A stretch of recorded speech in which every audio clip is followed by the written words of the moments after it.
Heaven ji, please go ahead.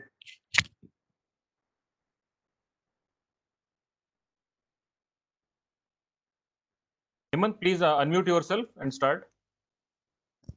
Hello, welcome. Yes. Namaskar.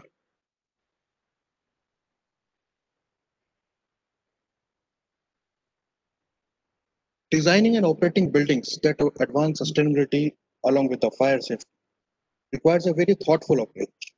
And it's my immense pleasure to be your companion in the learning of sustainability in buildings. Good afternoon, ladies and gentlemen. I am Hemant Singh, Assistant Professor in the Department of Mechanical Engineering, Manipal University, Jaipur.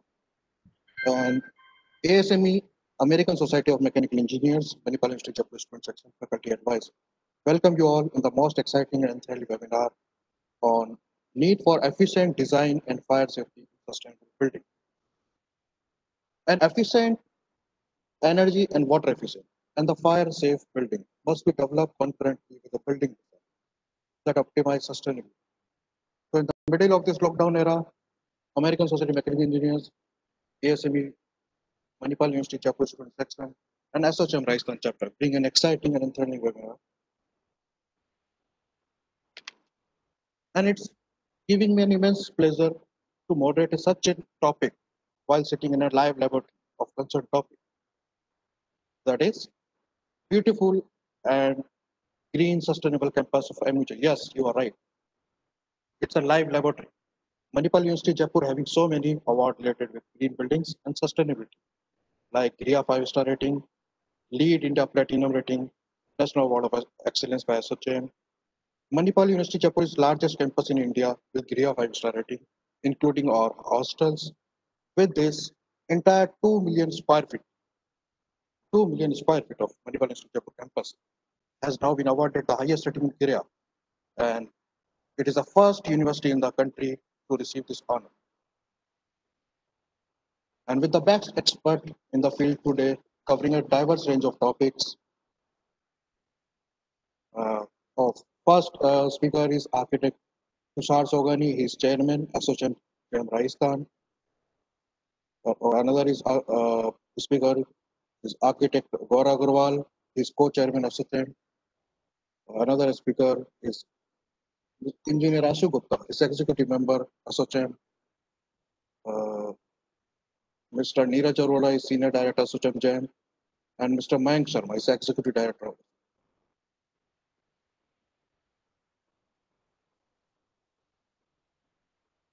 So, our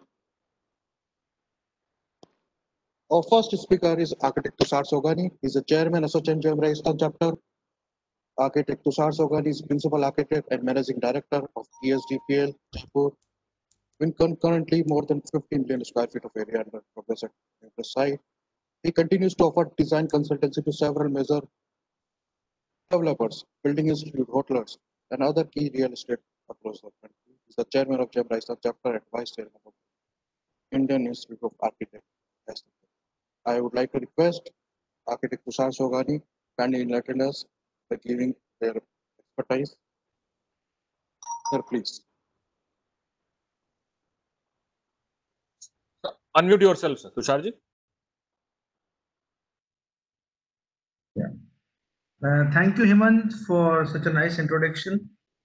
Am I audible? Yes, sir. Yes, perfect. So, first of all, I would really like to thank from the bottom of my heart to American Society of Mechanical Engineers and Manipal University Jaipur for conducting this webinar in collaboration with GEM Rajasthan chapter. And I would like to give my special thanks to Hemant Raj Singh, who took all the initiative to moderate this wonderful webinar. And I wish that we should have a lot of good take homes from this webinar. As I can see, most of the target audience here are the students, So, and the topic which you have chosen is very contextual, very relevant. Need for efficient design and fire safety in sustainable buildings. I think it's a very nice topic. So, if I just want to communicate to the students that if they inculcate within themselves, right at the grassroots level, to design any building in any forms, may it be architecture, may it be MEP, may it be services, your thought process should always be there while designing a building.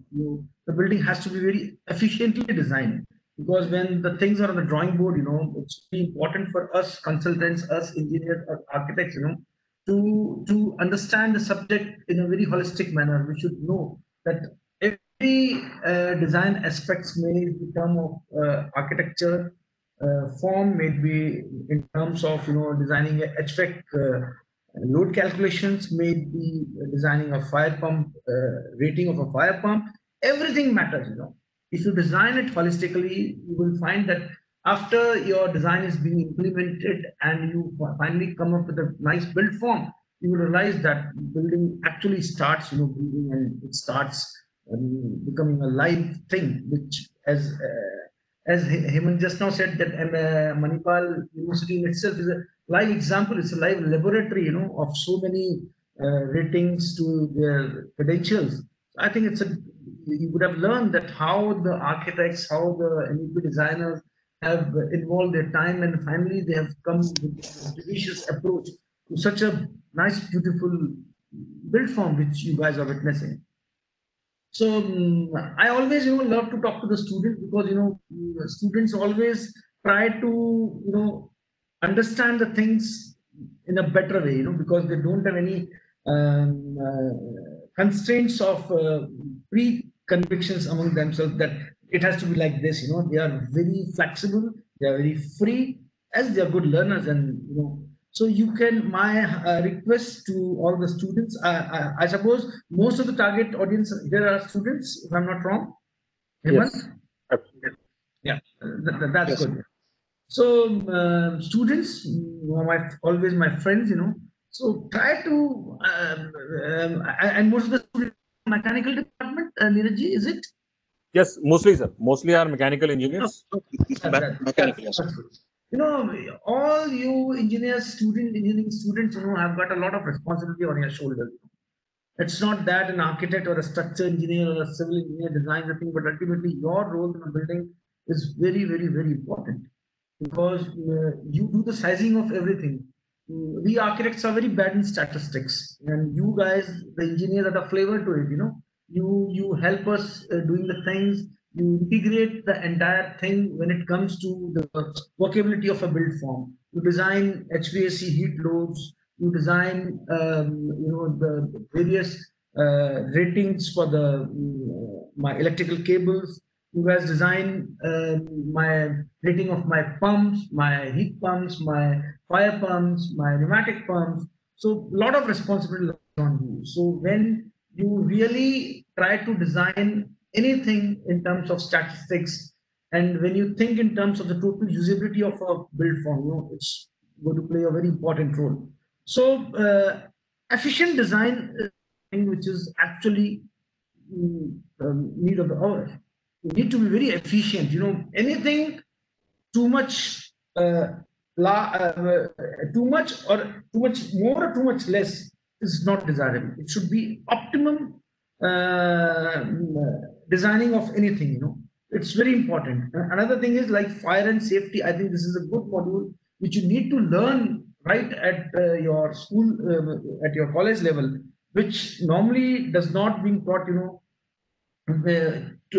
the academics. But when you learn through these webinars, you learn a lot of practical aspects of a build form, which is very important. So I think I am not a right person to speak actually on the calculation and the statistics. I think we have got other fine speakers with us, Neeraj, Ashu, and Gaurav, who can help you out and coming out a good take home, which you can take with you and finally come up with a good conclusion. So on behalf of Rajasthan Chapter GEM, I wish all the students a very good luck. You have good conclusions take home from this webinar. Let's have a successful session. Thank you. Thank you very much. Thank you.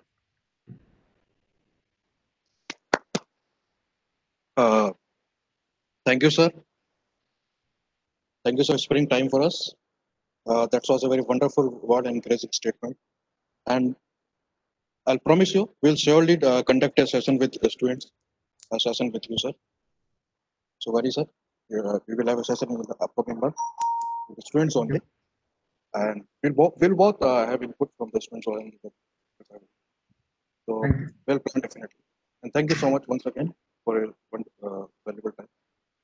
Thank you, sir. Our next speaker is architect Gaurav Agarwal. He's co-chairman associate in the Rajasthan chapter. He's a principal architect, Gaurav Agarwal Design Studio, and practicing architecture since last 2 decades. He's academics. Presently, he's an associate professor in the Department of Architecture Studies, Fort BGU. He's serving fraternity in Capsule. On the secretary, Rajasthan chapter, and co-chairman associate. He has a passion for traveling, theatre, and singing, and he has a vast expertise of water efficient design for building. So I would like to request architect for Agarwal, sir. Kindly have some fun. Yeah. Thank you, dear Hemant, for such a brief, nice introduction of myself. And as you have mentioned in the last line, I have a vast experience in water.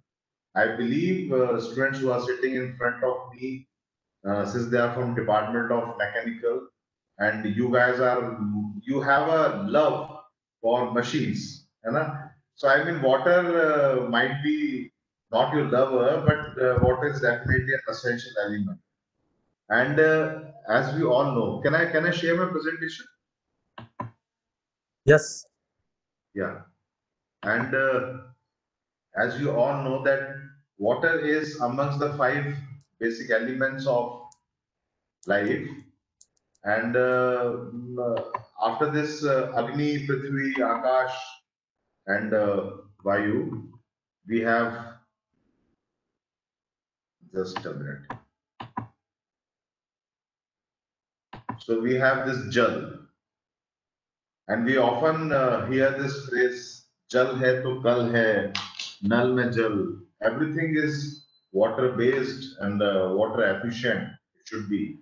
And that's how, since you being a mechanical engineering student, so I have to add technology to the title. And that's why I have added this title, Water Efficient Technologies. And one more thing I would bring in your notice is when we talk about resources, energy resources, we say there are renewable source of energy and non-renewable source of energy. I would like to ask a question to you. Where do you wish to put water? Is it a renewable source of energy or a non-renewable source of energy? So that's a big question. You have to think about it. Because when we say renewable source of energy, we say water, we say air, we say sun as renewable source of energy other than geothermal and biofuels, etc. But personally, I believe that the way we are excluding water, as if that's our ancestral property, no, it's not our ancestral property. The way we are withdrawing water, the way we are so inhuman towards the consumption of water, the water will become a commodity. And it is a non-renewable resource that way. Otherwise, the cycle of water is such, it rains, it goes into lakes and rivers and goes to sea, it again gets evaporated, gets condensed into clouds, again pour down water, and that's how it is a cycle. But we have really disturbed the cycle. And that's where the need for efficient water technologies come into existence. So I'll take you quickly to, okay. So this is present scenario for all of us. We have ample water. And if we are going to withdraw in this phase, we will lead to somewhat the situation. And if we keep on sitting idle and just watching and withdrawing this water, the real scene will come into existence. We have no water, we'll have drought. And then the real challenge will begin. The fight for water, the scarcity, we'll find it a way how to get a water. A fight for water, say, see a well which is serving to so many people. And it's not only the quantity, It's also about the quality of water which we will get in our future. And then people have to migrate to nearby places in search of water. Maybe long queues just for a bucket of water. And that's what we are leaving for our future generation. So guys, I believe these slides are an eye-opener to all of us. As we all know that in this world, we have only 3% of water which is a potable fresh water. Otherwise, rest of the 97% water is in sea. And out of this 3%, 2% are in glaciers on the North Pole and South Pole and in the ice caps. Now, only 1% water is available to us as a fresh, potable, drinkable water. And out of that 1%, only we have 33% of surface sources like lakes, rivers, pond, ditches, etc. And rest of the two-third water is underground, which we get in the form of river, lakes, reservoirs, and this underground we take out them from wells or from boring, and that is the two sources of water which is available to us right now. See the world map. More than 40% of world is in underwater scarcity. And by 2040, more than 50% of world, half of the pollution will be in the water scarcity. We can see that only 1 out of 3 people are getting water. That's the 1/3 of the population. We can see that 10% of people are consuming food which is irrigated by a wastewater or contaminated water. We can see that even the places which have plenty of rainfall have the scarcity of water. These are water scarcity worldwide level. We can see 1 in 10 people do not have access to clean water. Just imagine. Every 90 seconds, children die because of water-related disease. So I mean, why I'm saying all this. This is the world scenario. And look, India is amongst the top 5 countries which are withdrawing the fresh water.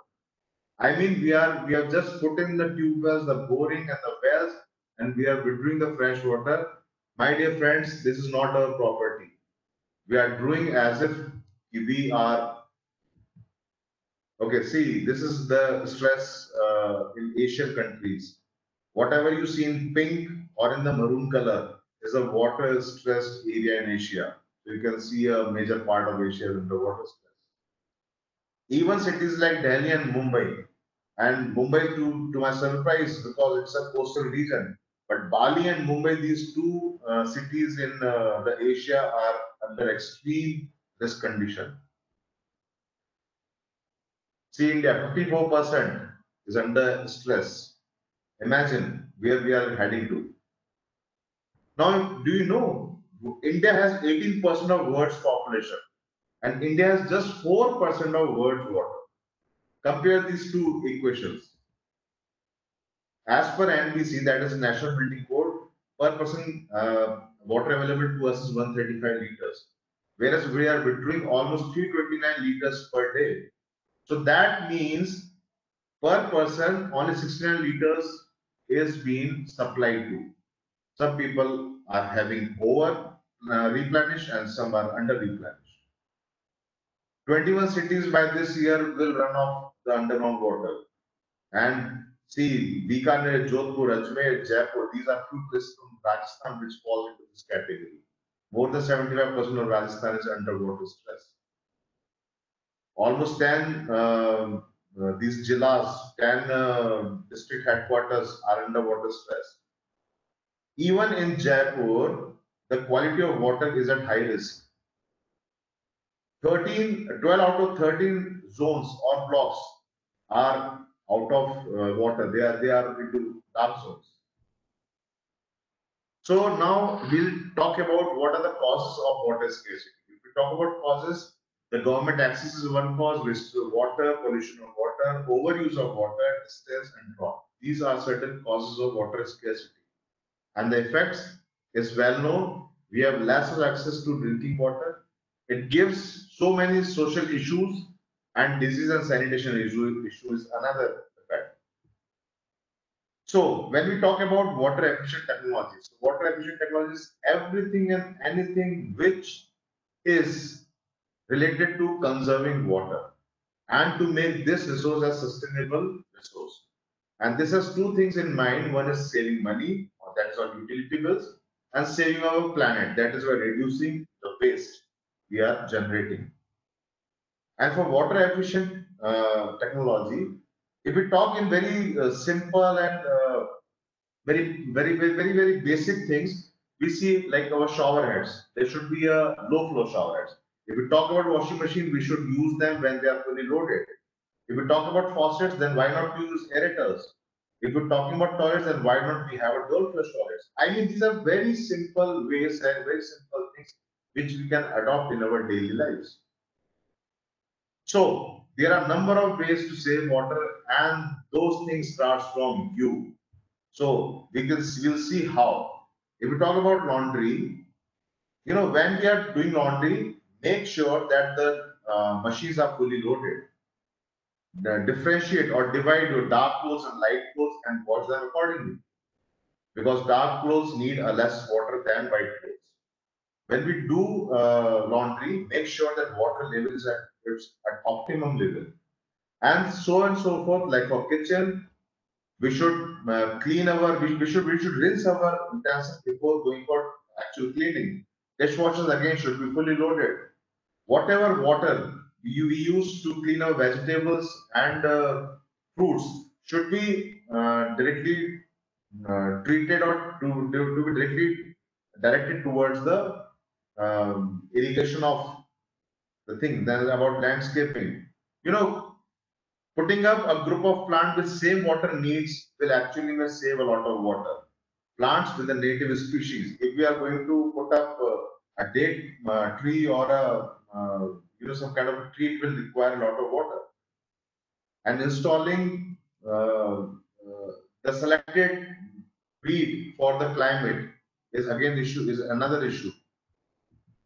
So I mean, make sure that all your swimming pools and fountains and water bodies are equipped with the recirculated water.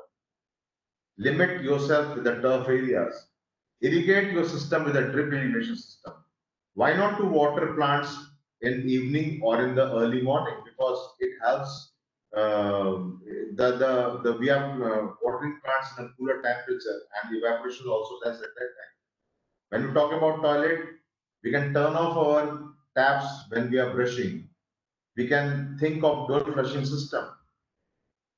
We can have water-saving aerators installed in the faucets. Why don't we shorten our time with a minute or two while taking shower? In others, we can see that we can use these brooms rather than going for cleaning your driveways with water. Why can't we reuse towels in our daily needs in our house, or maybe when we are staying in a hotel? Again, you have to check which taps are leaking because they also save a lot of water. Why can't we have a nozzle fitted in the house while cleaning our driveways or cars? So I mean, this is a need of time that we should act sensibly upon the rainwater harvesting. See, whatever water we have, which is gifted to us from nature, we should be so sensitive enough to collect that water, to use that water. Even if needed, we should filter that water and reuse it for our general purpose. So that's the need of time, and it has been practiced by our ancestors, though we have forgotten it many years back. But it's time to rejuvenate ourselves. And another thing which is very important is wastewater. We have to find a way how to use the water coming out from the wash basins, the water coming out from the kitchen basins, water coming out from our water closets. Which water can be used where after say treatment? I'm not saying you have to use the water directly, but there are a number of ways to utilize this water. One thing I would definitely would like to bring in your notice, because you all being a student from mechanical department, majorly of you, and you all guys know about this green rating course. In India, we have this four prevailing building rating course. One is LEED, which has 4 credits and 6 points. Another one is IGBC, which has 6 credits and 19 points for water. Then Griha, which has 6 criteria and 29 points. But we at ASSOCHAM JAM have 7 principles and we have 32 points to work on water conservation and water efficiency. So I'm telling you, go through these building ready tools, think about how to design according to these green ready tools, and you will definitely fall into this thing very easily, how to conserve water. Because one day we have to start, and that is today. So, guys, in the end, I'll like to say, now today we should all pledge that let's take away with us something very unique, a very small step from every one of us. Let's plant a tree with a pot. एक मटके के साथ हम अगर 4 पेड़ लगाएंगे, and if we fill this pot with this pitcher, with this matka, with handful of water, this water will slowly disappear into the soil, into the subsoil. These trees will bloom, and after say 1 or 2 years, this pitcher will get diluted itself in the soil itself, and these trees will be nurtured till that time. On the left hand side of your screen, you can see a news from Times of India. It's not very old. It's the July 14 edition 2020. And this thing is being practiced in Rajasthan, and the forest department has adopted this technique, this age-old technique, which we have already forgotten. So guys, I would request you all to take this thing as a takeaway from today's session of mine on water conservation and water efficiency. I wish you all best of luck and start practicing to save water. Thank you so much.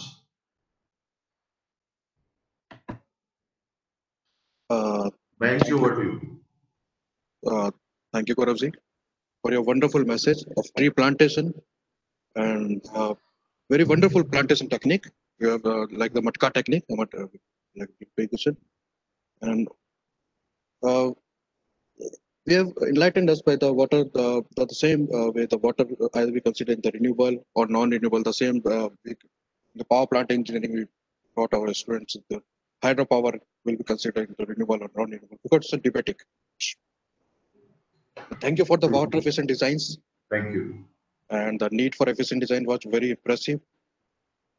International view of water, reusability, how to reuse the water, that was very good. Availability. And thank you so much, sir, for covering an integral part of it, building and sustainability. Yeah. Thank you so much. Thank you. So guys, our next speaker is Engineer Neeraj Arora. He's a Senior Director and Head ASSOCHAM GEM Sustainability Certificate Program. ASSOCHAM is the oldest apex chamber of India, serving the nation since 1920 and celebrating its century here. ASSOCHAM work ahead in the hand of with the government, policymaker, legislator, diplomatic missions, and related private bodies that recognize ASSOCHAM as a national knowledge chamber of India. Mr. Arora is the head of GEM Sustainability Certification Program, ASSOCHAM Council on Environment and Climate Change, and ASSOCHAM Council on Education. He is graduated in Mechanical Engineering and PG in Energy System Engineering. He is BE, Bureau of Energy Efficiency, Certified Energy Auditor, and Certified Green Building Professional. He was associated with more than 200 green building projects in India and abroad during his 18 years of educational and professional experience. So I would like to request Neeraj, kindly give your valuable inputs of your expertise. Thank you so much. Thank you so much, Mr. Hemant Raj. First of all, I would like to say my thanks to American Society of Mechanical Engineers, Manipal University, Jaipur, Hemant Raj. I would like to extend my thank you to Architect Tushar Sogani ji, who is the chairman of ASSOCHAM GEM Rajasthan chapter, Architect Gaurav Agarwal, co-chairman ASSOCHAM GEM Rajasthan chapter, Ashu Gupta, executive member, Mr. Mayank Sharma, executive member, ASSOCHAM GEM Council, for organizing this joint webinar on this wonderful topic. And this topic is really very much relevant as it is covering all aspects of green building certification or all aspects of sustainability, I must say. So we have heard the wonderful message from Tusharji and a very wonderful presentation on water efficiency, water efficient technologies by Architect Gaurav Agarwal. So I would like to highlight more on green building certification program. As you have mentioned that Manipal University Jaipur campus is certified by GRIHA and also awarded by SOCHM, SOCHM as well. So I would like to share my screen and my presentation with you. Just yeah. So hopefully my screen is visible. Yes, Neeraj, it is visible. Yeah. Thank you so much. Thank you so much. So friends, myself Neeraj Arora, I am a senior director at SOCHM and look after the GEM Green Building Certification Program at SOCHM. SOCHM, a very brief of SOCHM. SOCHM is the oldest apex chamber of India and established in 1920. And this year we are celebrating our centenary year, 100-year celebration. And we represent the interests of 450,000 industry members across India through our chambers and regional offices across India. And friends, we all know that there are many green building certification tools exist in India. So what is a green building certification tool or green rating tool? So a green rating tool are known as certification and are used to assess and recognize buildings which meet certain green requirements or standards. Like your campus is certified by GRIHA, and so there are certain requirements where these green rating tools analyze the campus, the building, your built environment, your energy efficient technologies, your water efficient technologies.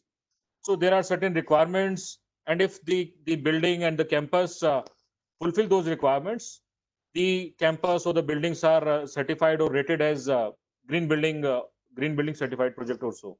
So these are voluntary and voluntary programs and recognize and reward the companies and organizations who build and operate greener buildings and thereby encouraging them. So these are all voluntary requirements, and these associations give them the award and recognize the companies and organizations for the green rating.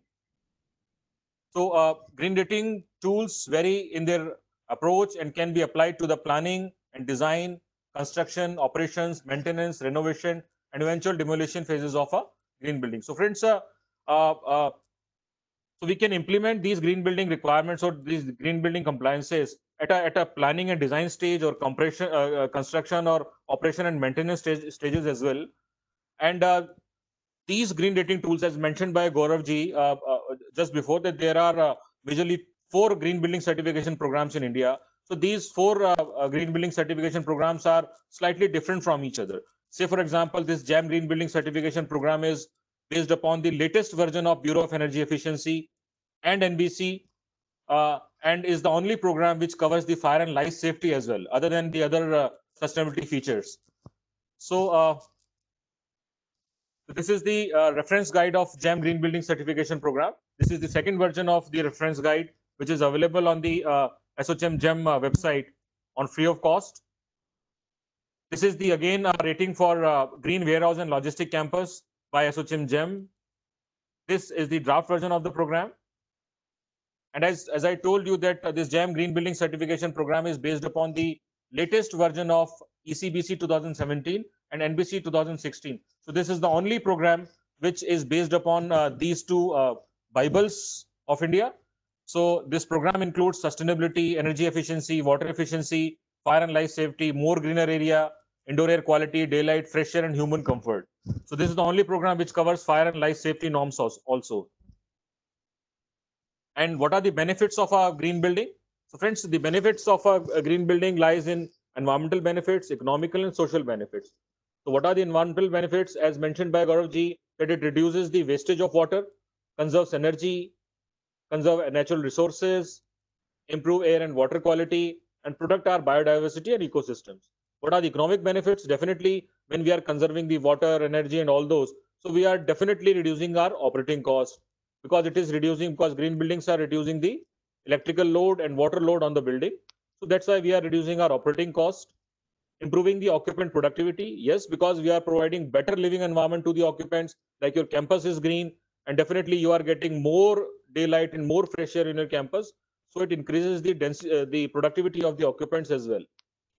Creating the market for green products and services. So this is again a again a new era, new area where there is a big market of green products and services, and social benefits. Definitely, it improves the quality of life, minimize strain in local infrastructure, and improve the occupant health and comfort.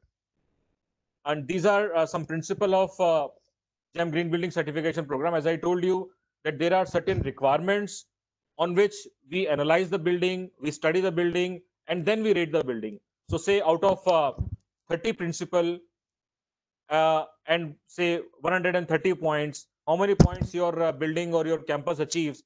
Say your campus achieves more than 105 points, so your building will be rated as GEM 5. And if your building achieves points between 85 to 104, your building will achieve a GEM 4 rating, GEM 3, GEM 2, and GEM 1. So 5 rating levels are there, GEM 1 to 5, 5 being the highest one. So we have maximum 135 points, and GEM 5 is the highest GEM certification rating. So as I mentioned you, that each principle has certain maximum points. So and there are, I mean, we have done some tentative feasibility for GEM 3 rated, GEM 4 rated, and GEM 5 rated buildings. So on the next slide, yes, this slide, we can see that for GEM 3 rated project, if a project achieves 79 points, it is GEM 3 rated. If a project achieves 95 points, it is GEM 4 rated. And if a project achieves 119 points, it is GEM 5 rated. So we have done some feasibility calculation over here. And this is how we do the analysis. There are certain requirements and there are certain point scales. So the buildings, as per their number of scores, they achieve the GEM 3, 4, and 5 ratings. So friends, as I told you that GEM Green Building Certification Program or any green building certification program tells you that how you should treat with your environment, how should you treat with the energy, how should you treat with the water things. So friends, we recommend that you should provide more and more landscape area over Mother Earth. You should preserve and plant trees on site. You should plant native and adaptive drought tolerant flora on site. Why native, why adaptive? Because the native plants consume very less water, and this way you should save trees, you should save earth as well. And as very well explained by Gaurav ji, that see friends, we can produce energy through solar means, through there are so many renewable energy resources by which we can produce energy, but there is no alternative source for water. Have you ever heard about the alternative sources for water? No. You have heard about renewable energy resources, alternative resources, but you have never heard about alternative resources for water. So fresh water is very, very limited, and very less quantities available on the earth. So this is our not only green building requirement, but this is our moral requirement that we should save water, because we will never know the worth of water till the well is dry. So friends, green buildings can reduce the water usage by 30 to 40%. How? Because green buildings recommend the rainwater harvesting, storage system, wastewater treatment, to treat the wastewater from toilets and kitchen, well plumbing in the toilets, so that we can reuse the treated water from STPs, use of rainwater and treated water for flushing, HVAC applications, and landscape.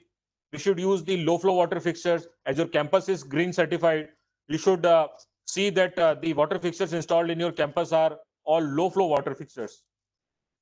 And we should use best irrigation practices. What are the best irrigation practices? As told by Gaurav ji, we should use a drip irrigation system. We should plant, we should do the irrigation in the evening time, and so many. Friends, so next is, after environment and water, we should save our natural resources as well. So green buildings promote you, educate you to save our natural resources as well, because what we all are doing, we all are making money out of our natural resources. And friends, real estate development is one of the biggest consumer of natural resources and generates significant amount of waste and pollution. So what are the natural resources? We are using stone, we are using sand, we are using glass, and so many things. So we are using steel as well. So we are consuming so many natural resources. So what is our duty? Our duty is that we should use recycled material, we should reuse the material, and we should reduce the requirement of the material.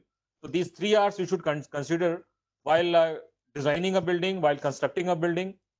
Building construction materials with recycled content. We should use local building construction materials, and we should use engineered wood products instead of using hardwood or softwood.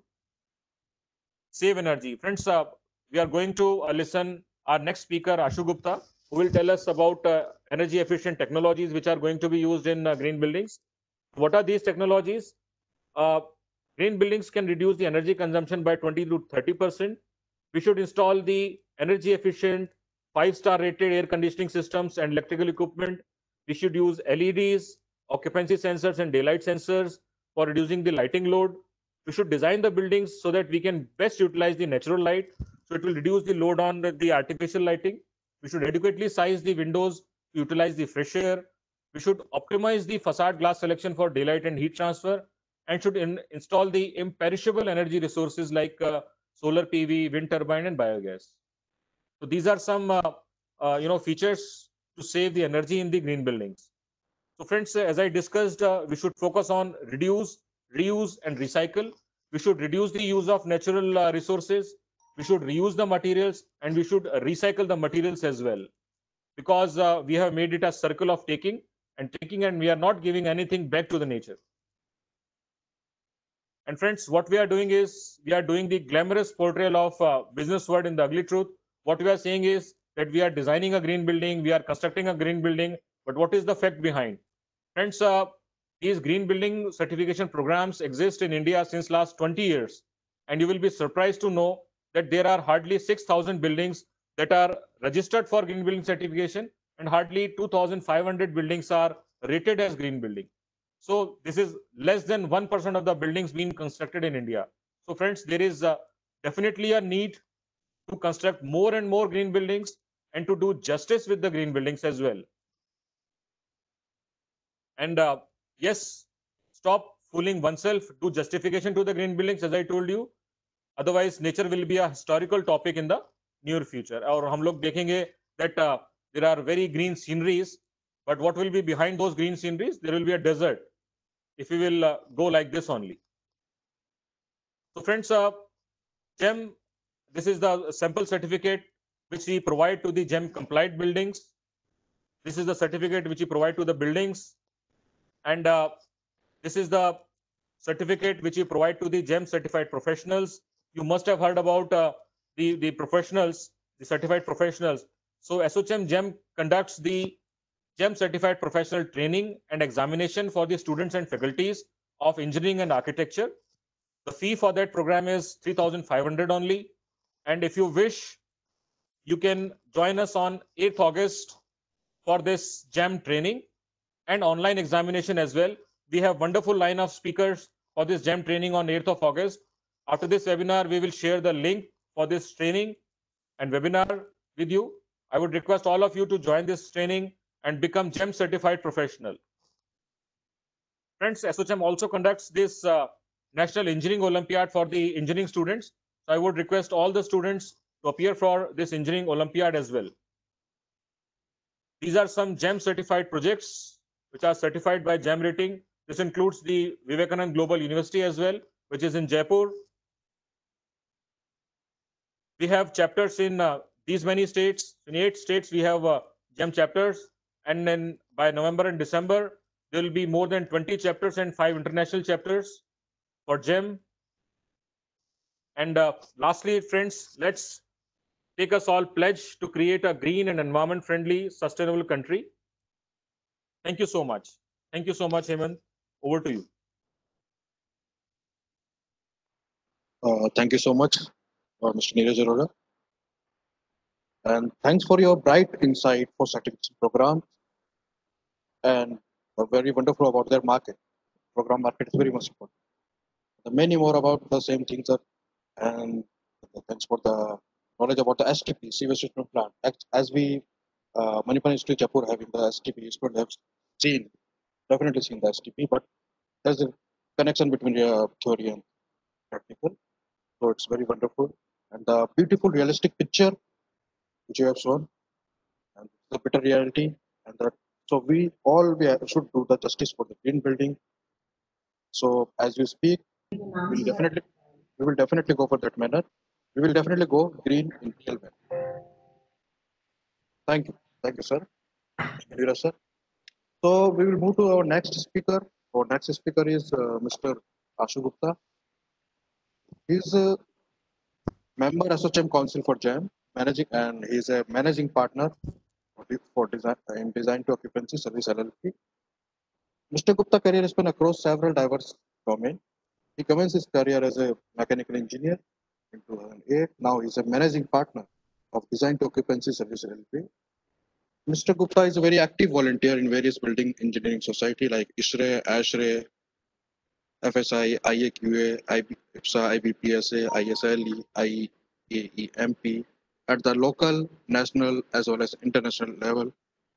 I've also seen him in the various societies like this.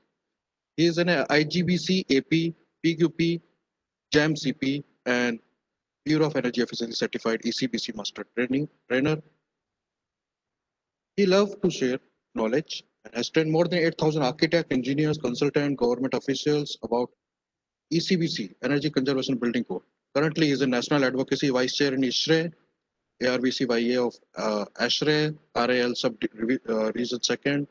In Feb 2013, he was nominated as ASHRE Young Face of Engineering in the winter of 2013. In December 2014, he received Rajasthan Energy Conservation Award for contribution to state energy conservation effort in individual category. In December 2018, he received Uttar Pradesh Energy Conservation Award for contribution to state energy conservation effort in individual category. In January 2019, he received Developing Leader Award by ASHRE. So, by not taking so much time, I would like to hand over the mic to Mr. Ashu Gupta and kindly give some of your expertise of energy efficiency. Mr. Ashu Gupta. Yeah, thank you so much, Hemant sir, for introducing me and for my kind introduction. And I thanks to ASSOCHAM JAM Rajasthan chapter to giving me an opportunity to share my experience on energy efficiency technologies. We have listened to Tushar Sogani sir, Neeraj sir, Gaurav Agarwal sir. Because the water slides really alarming for me also. The pictures which he has shown, those pictures gives some entire thing because what we are doing with our nature, and this is something bigger than any COVID-19 issue. If people listen, think about it, because if the water is not there, we will not able to survive a single day.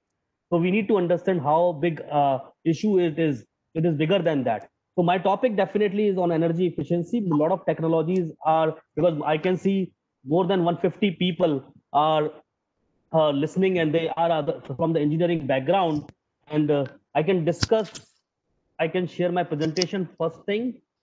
uh,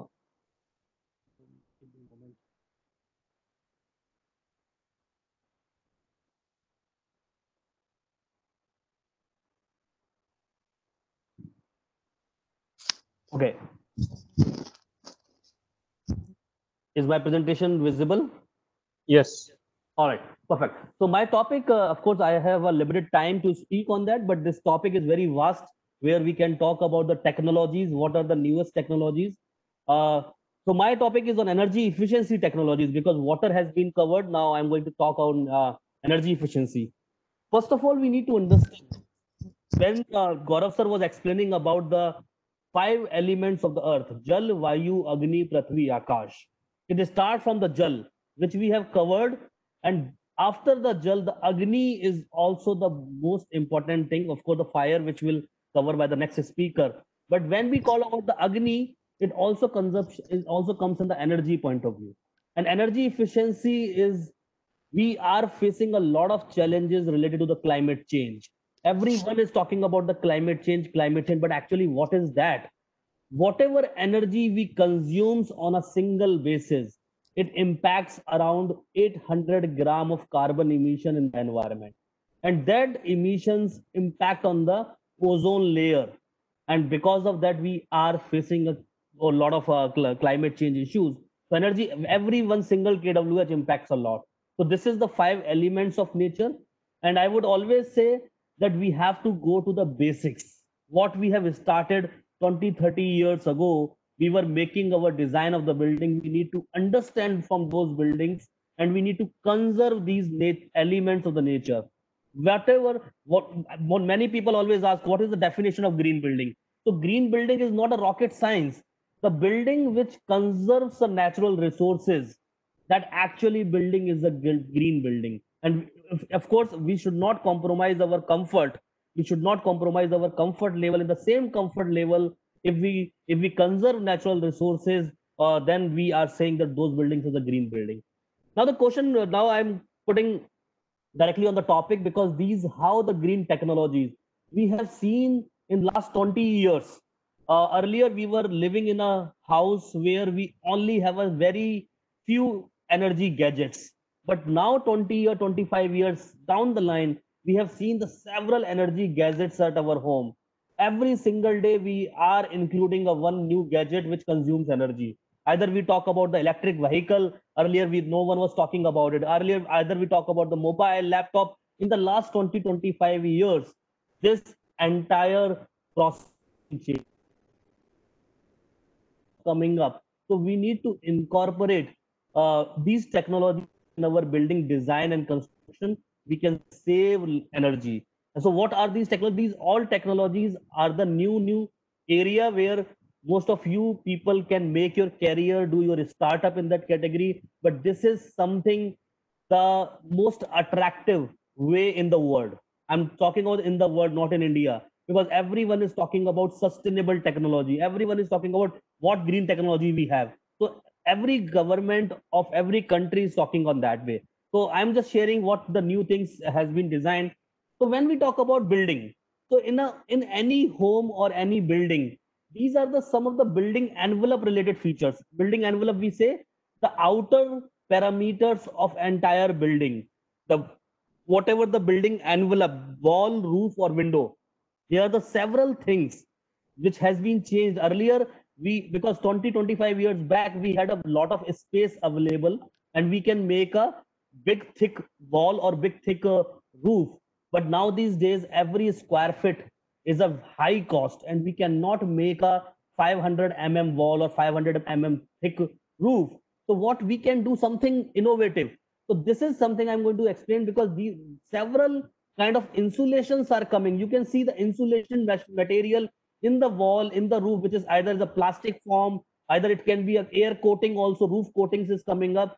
These all are technologies. Insulation having a so many technologies. Either it can be the glass wool, EPS, expanded polystyrene, XPS, extruded polystyrene. But these kind of insulations are the newest technologies which we can use in the building material, and can save heat from outside to the inside in the building, and it can directly impact on energy conservation.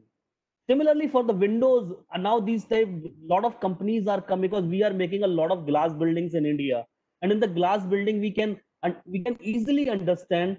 Earlier we making a concrete or the brick building. That brick building 110 we are comparing with the 6 or 12 glass. That of course glass building will consume energy more. So what extra we can do in that?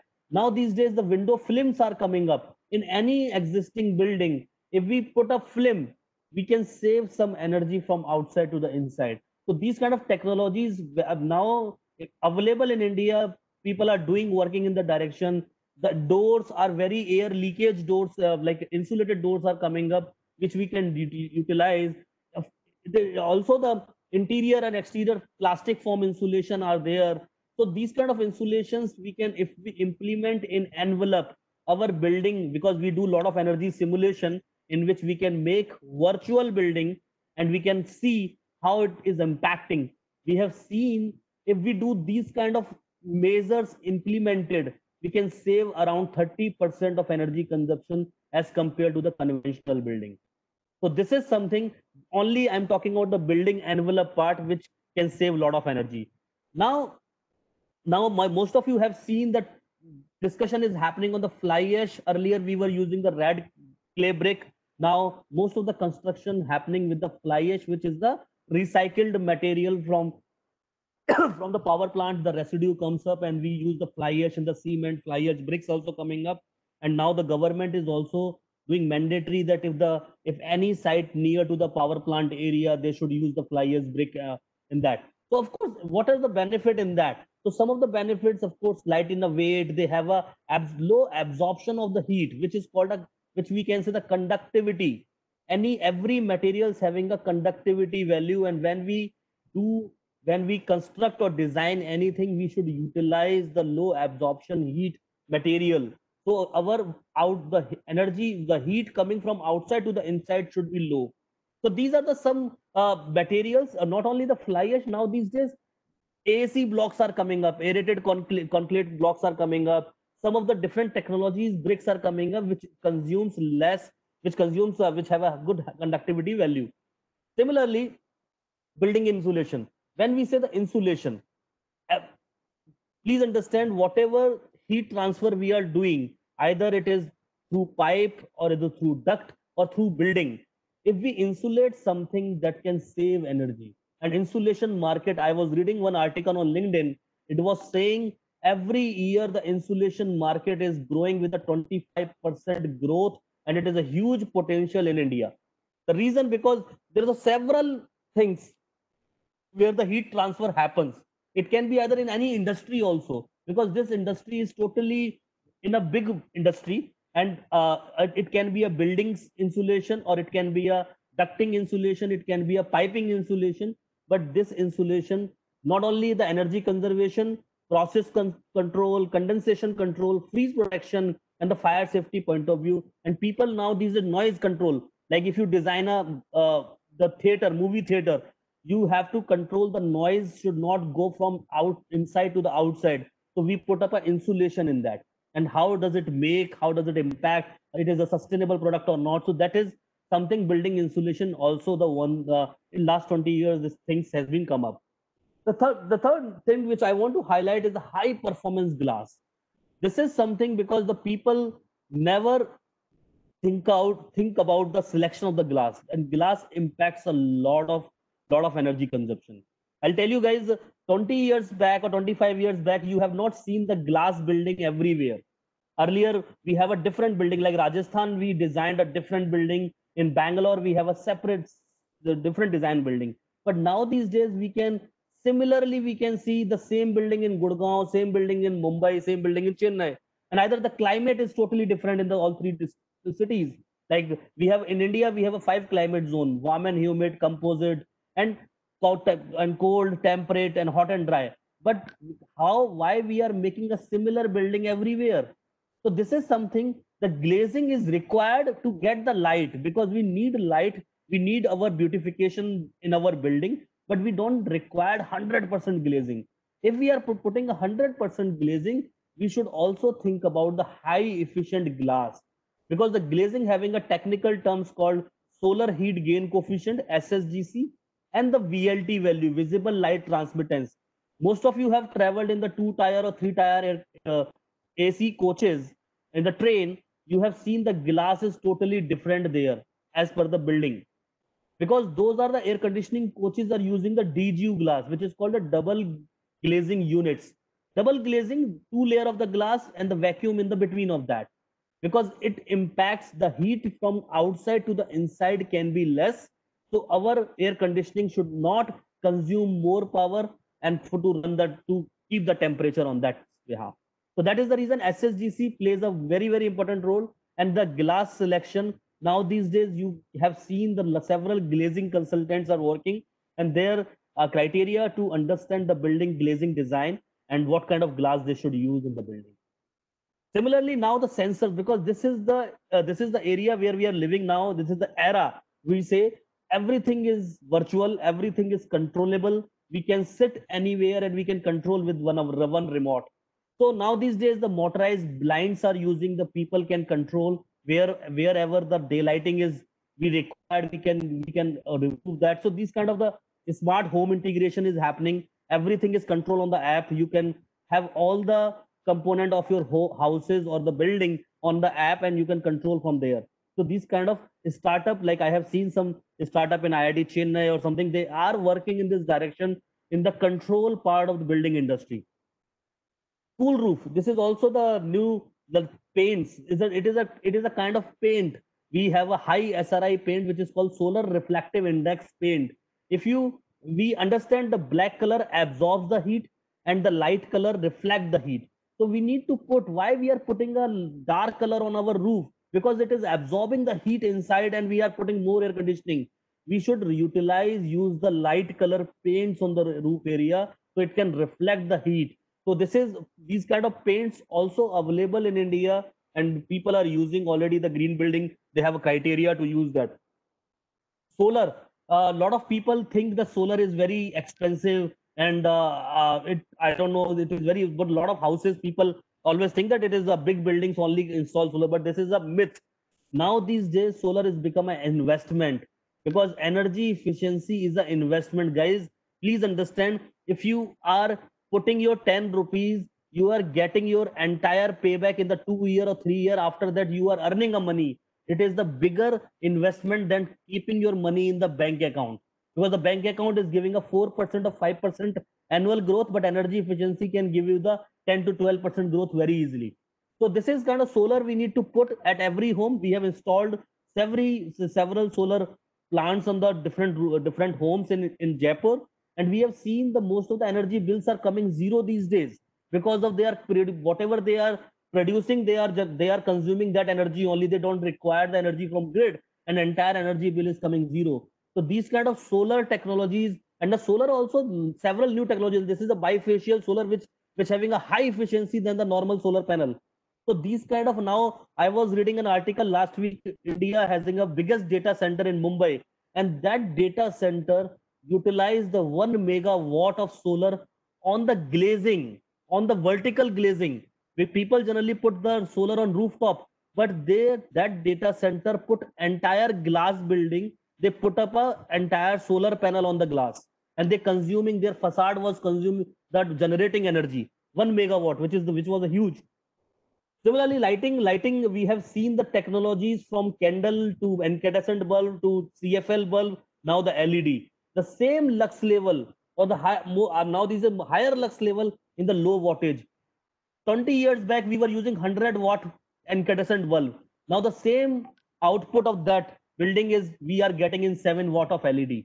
So this kind of technology has been changed, and someone uh, always says that we have to change we have to change our style with the technology. Otherwise, we will be back. So that is the reason I'm saying that we have that how the LED has emerged the market, and how it is in the green building certification program, we need to utilize the high efficient system. So everyone knows that which is the energy efficient. Of course, the brighter and better lighting also. The daylighting, very important. Whenever you purchase any house, any commercial building, we always see the light is coming in the building or not. We never purchase a dark room areas, and we never go with the dark room. We do not prefer. So we need to understand how the daylighting should come in the building, because the light, water, these are some important parameters which we required as a human. So it always increase productivity. This was the some case studies happens in India. Room in med hospital, and you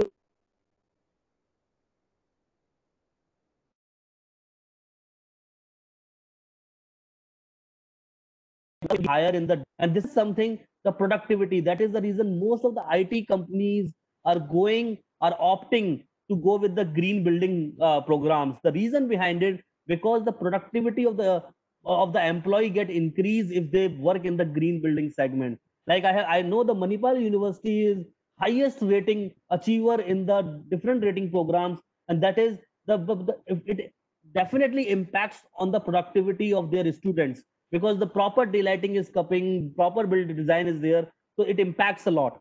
Increase grades, of course, reduce absenteeism or energy bills, of course.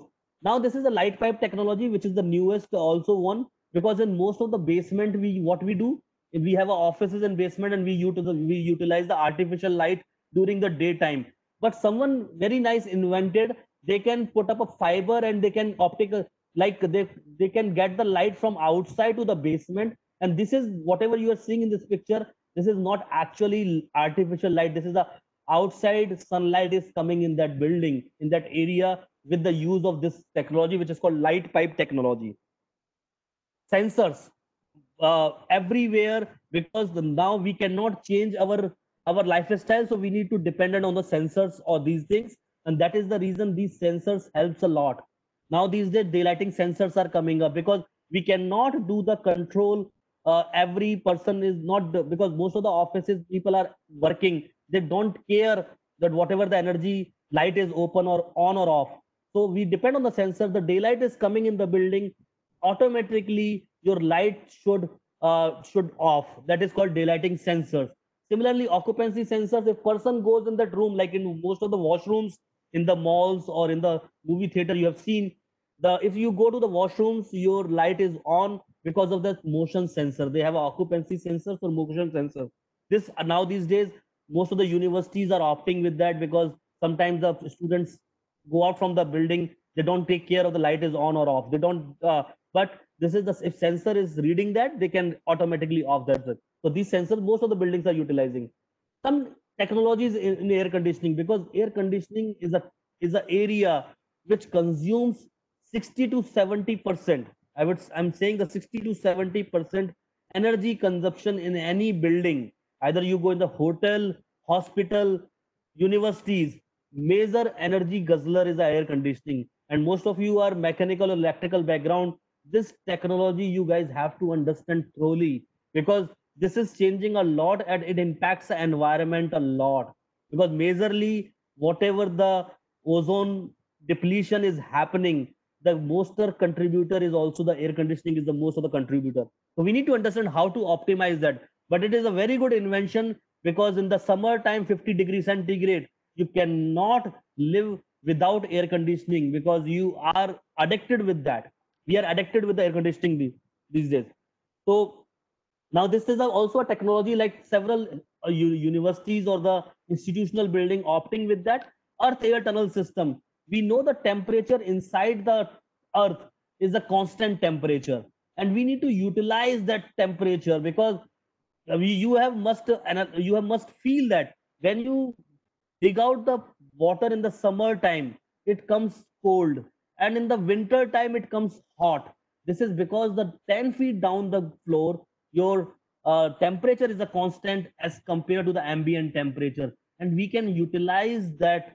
Thing to cooling our building. And this is most of the universities can happen, because it needs a lot of area.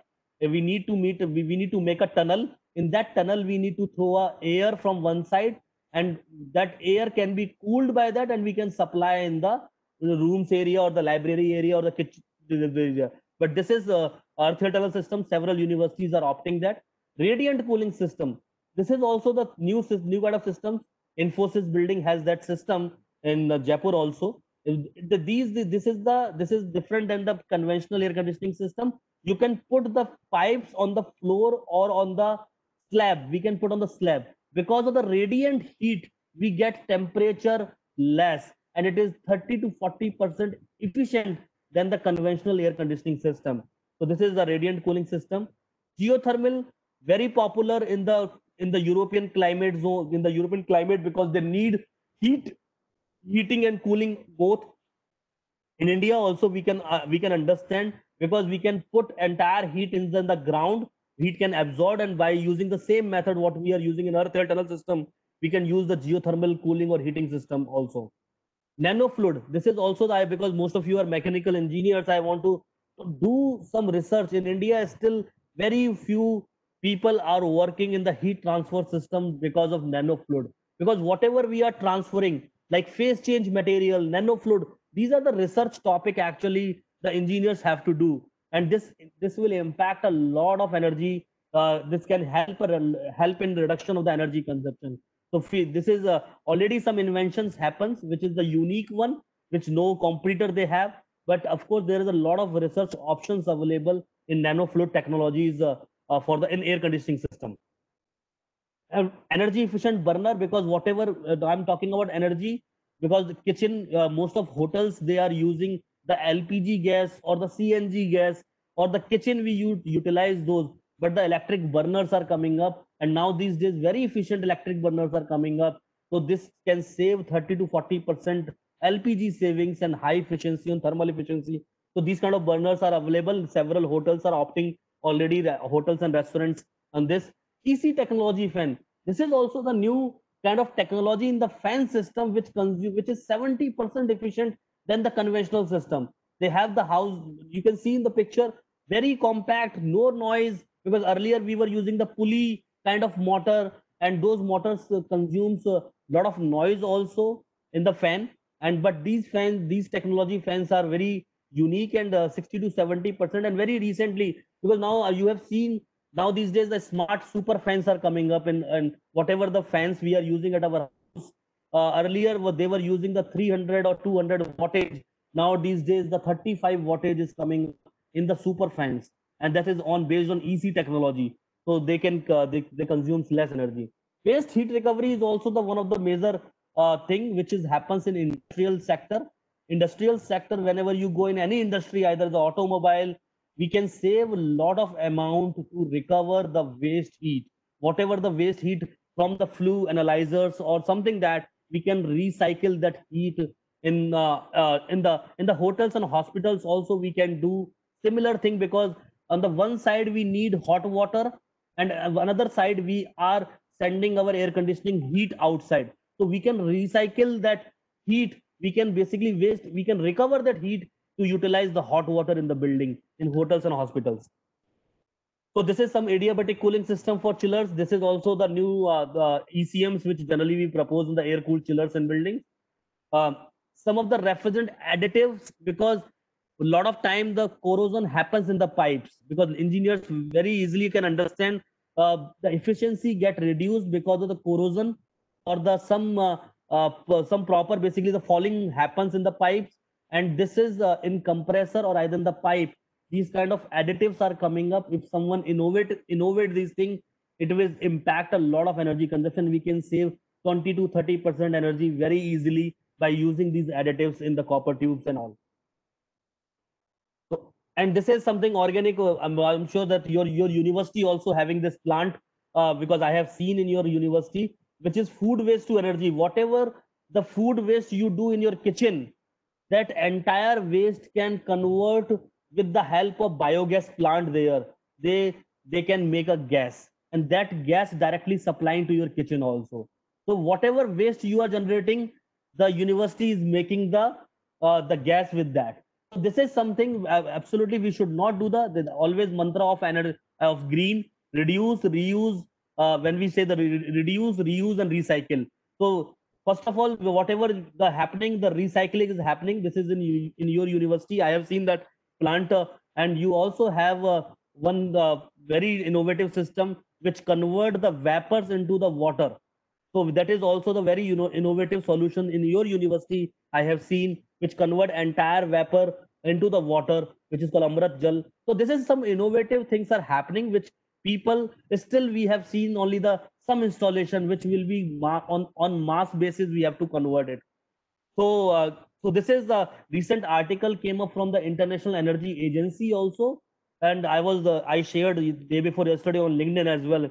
Energy efficiency is one of the biggest area which can generate a lot of jobs during this pandemic, because energy efficiency is only work only from the waste side. Whatever the waste is happening in the building, it will generate, of course, direct or indirect jobs very easily. So energy efficiency, IEA is working on that. Several incentive programs from the government will come up very soon on energy efficiency way.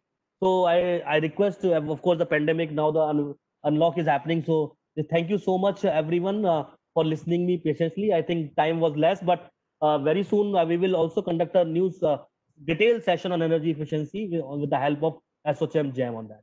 Thank you, everyone. Thank you. Over to you, Aman. Uh, Thank you, Mr. Ashgupta. That was a wonderful presentation. You have explained about the energy efficiency in a very simple manner, very simple definition, and it was really an eye opener. For me, it was an eye opener. You told about the energy and laid the energy with climate change, and you have told about the exact definition of energy. For what should be the exact definition of energy or the green buildings? People have so many confusion about green buildings. Experts know, but the general people have the confusion about green buildings. And you also covered the very rarest part, which energy efficient, energy expert never covered. That is the leakages. While covering anything, there are so many leakages.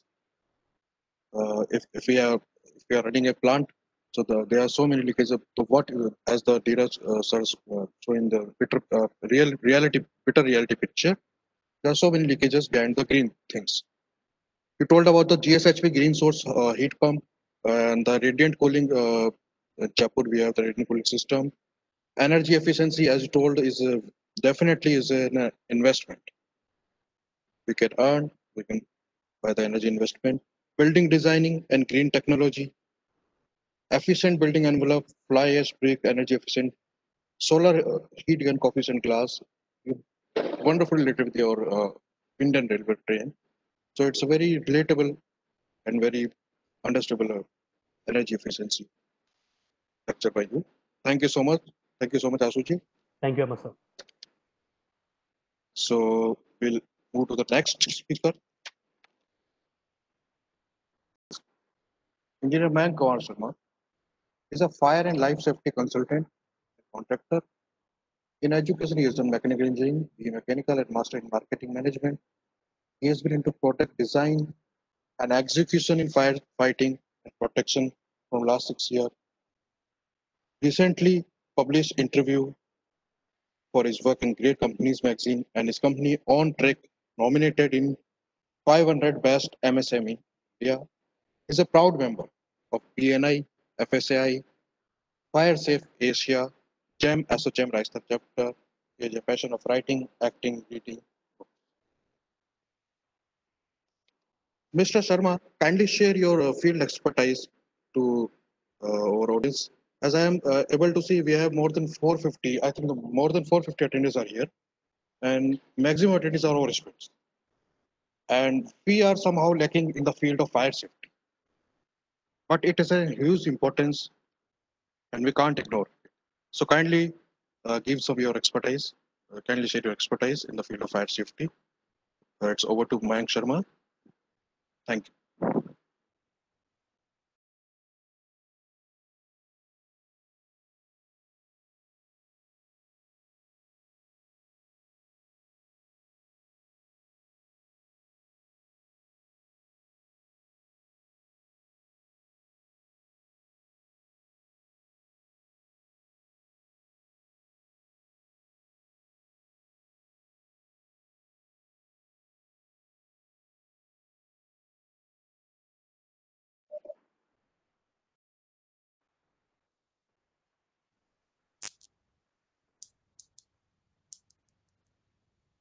Mayank जी ये I think वो pin को properly connect कर दें to connect the pin properly.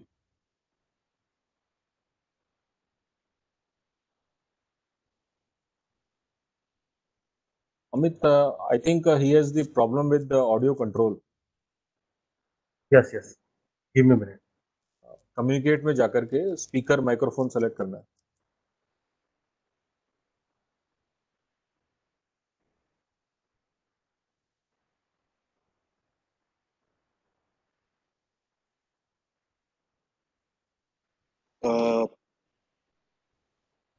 Excuse me, audience. I think he is in some technical error. Meanwhile, I will just summarize what is going today. And we will definitely, as I already told you, our university is a live laboratory of energy efficiency, water efficiency, STP, food wastage. So definitely, we will, as the COVID pandemic is over, we will definitely hold a workshop in our university with all of the eminent speakers cooperation. We will invite you, sir. We invite you all for the upcoming months as the pandemic is over. So we will have a workshop, live workshop in our university. We have a live STP plant, food wastage plant, PV photovoltaic. As Mr. Ashok Gupta said, we have a high reflective paint in our admin building. So the maximum sunlight will fall on the building. It will reflect. So heating load will reduce. So we have so many things. And we have the vacuum glass also. So there are so many things we can relate with the theory. So definitely we will have a workshop in upcoming months as the pandemic is over with all your support, sir. Hemant, meanwhile, when we are connecting to Mayank, can you Yes, sir. take the questions from the speakers? Yeah, please, please. You can take the questions from Gaurav ji, Ashu, myself, and Tushar ji as well. Maybe, you can start with Gaurav ji and Ashu, and I am also available. Okay. Okay.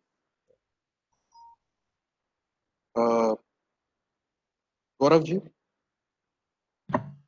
Yes. Thank you so much for a wonderful session. After a session, I have some query.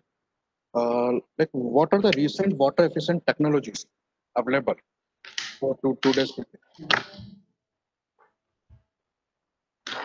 Pardon, please, can you repeat your question? Yeah, please. What are the recent water efficient technologies available for building, for sustainable building? For a sustainable building? Yeah.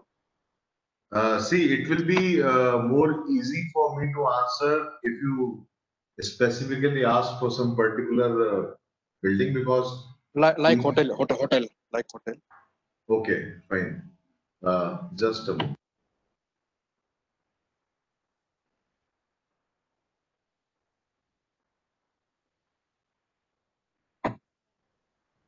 Okay, so Hemantji, I would say definitely that's a really very relevant question, because I believe that hotel industry is such an industry which consumes the maximum water consumption. If you talk about a non-industrial sector, because as we all know that there are certain industries which are totally dependent upon water, but hotel being such an industry which is a non-industrial sector which consumes maximum number of water, maximum volume of water. And to your surprise, you know that swimming pools and spas just consume 2% of total water consumption. It is majorly the guest rooms or the laundry and the kitchen which consumes almost 50% of the water need of a hotel. Not even irrigation, not even swimming pools. So first and foremostly, we must think about the water efficient measures in guest rooms, I mean the guest toilets, in the laundry system. As I have discussed in the presentation, we must use the latest machines, we must use fully loaded machines, we must use water efficient measures in case of kitchen, like we should have a dry and a wet kitchen separated. We should use this water which is used for washing vegetables and fruits. We should take this water out and we must use this water in the kitchen garden. We should not mix it with the rest of the grey water. So, because these three sectors in a hotel consumes almost 50% of the water consumption. Then, secondly, we must start practicing rainwater harvesting and using them. Do you know that we can even drink rainwater? Our ancestors used to drink rainwater which they store in the takas of the forts and palaces they have. But we think that rainwater is a contaminated water. Okay, let's drain off the first few rains of the rainy season. Rest of the water is the purest form of water available. And secondly, second thing which I have posed upon is the wastewater treatment and reusing it. Think about where we can use this wastewater. We can use this wastewater in all your mechanical equipments like chiller towers, etc. We can use this wastewater in case of irrigation. So we must think of it. We must think that in a project like hotel, as you asked, that hotel has such a big roof area, it has such a big land area that all the water, which is a runoff water, can be collected into a pond, which can become a landscape feature of that property. And simultaneously, besides having lotus and ducks in that pond as a landscape element, that water is being percolated inside the groundwater, which can recharge our groundwater. So we have to act sensibly accordingly. And one more thing I would like to add into it, that we must start educating the stakeholders, the staff, the guests, like changing of linen and on request, giving up the whole set of cutlery on demand. Why not to have a half-filled glass water? Why every time we fill the entire glass and that water as we left. So we must start thinking in these terms. And being students of mechanical engineering today, I would say that we must emphasize on the metering system. The metering system of the water which we are drawing out from the ground, number one. And number two, metering of actual usage of water in guest washrooms. Like we use, we meter the energy for the guests in a hotel. We charge them extra for using spas in hotel. We charge them for dining in restaurant. And why don't we charge them for the actual water they are consuming during this? So these are certain parameters. These are certain things we should be kept in. I think that's all from my side. Thank you so much, sir, for your explanation. Neeraj, sir, I have some questions with you. Shall we proceed or? I think we should proceed with the questions. Okay. I think we are facing problem with Mayank's connection. So I mean, if he doesn't come back in 5 minutes, we will drop his session. So, sir, is there, as you very well said about in your PPT, there are so many leakages while documenting in building. Leakages means the things we left while documenting the building. As you shown a picture, there is some curtain is there. Behind the curtain, there are some good things. Behind the curtain, there are bad things. We certainly normally hide that. So government is doing something for these leakages. Is there any method so that we can find the how many the building is green is? Okay, so Hemant, as I told you that these green building certification programs are volunteer programs, and there is no compulsion from governments and or from anybody's end that we have to build the green buildings. In fact, the government provide incentives to the green buildings. Government provide incentives to the developers and the the other agencies, so that they go for green building certification. They design the green buildings and they go for green building certification of their projects. So rather putting some restrictions, government is providing incentives to go for green.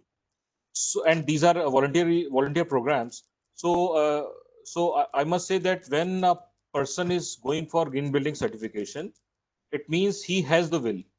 He has the will to go for green building certification, and if he has the will, I think he should take care of all the requirements of green building certification properly.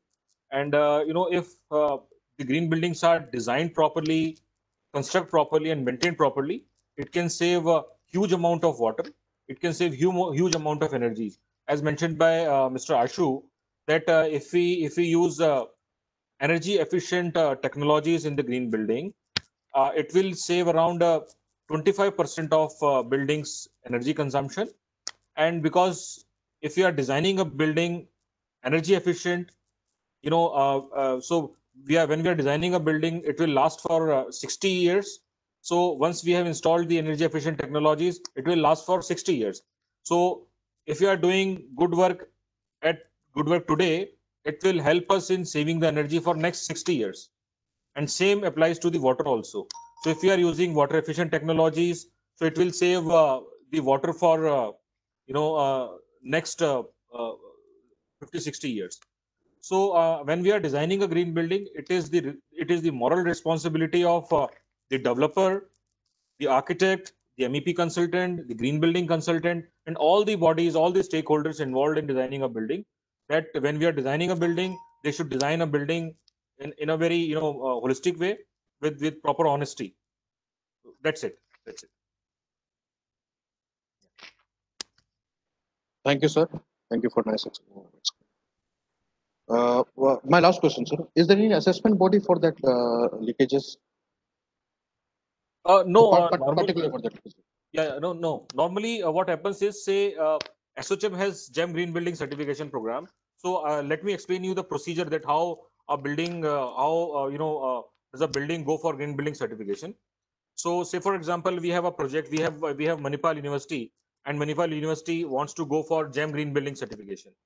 So there is one developer and there is one consultant, and developer hires the consultant for GEM certification of Manipal University.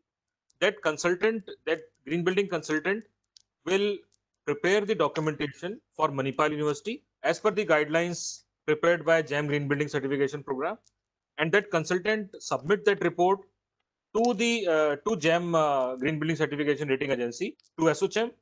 Then SOCHM go through that documentation, and SOCHM asks for some more clarification, some details, some documentation, some photograph, some bills, and all those, and send the comments back to the developer as well as to the consultant. Then this is consultant's responsibility to implement those features, those comments at the site with the help of developer, and submit back, prepare again the update the report again with the additional requirements, and submit the report back to the agency, which is SOCHM, and then SOCHM again go through that report, verifies that report, and awards the rating if it is applicable. So, say for example, the Manipal achieves 5 GEM rating, so SOCHM will provide them, will award them 5 GEM rating as per the documents submitted by the developer as well as the consultant. I know if all the documents are correct and okay. So this is how the this is what the process is. So, but no government agency is involved in this entire process. So, yeah. Thank you so much, sir. My doubt is very much clear. So, shall we wait for one question? I think conclusion. Mayank, are you okay? I mean, can we? Are you audio? I mean, Mayank, your voice is very low.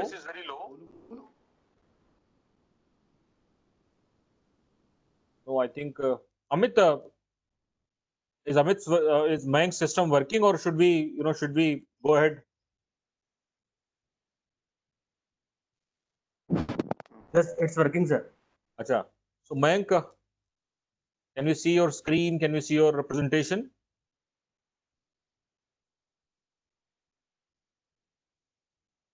Amit, can we see Mayank's presentation?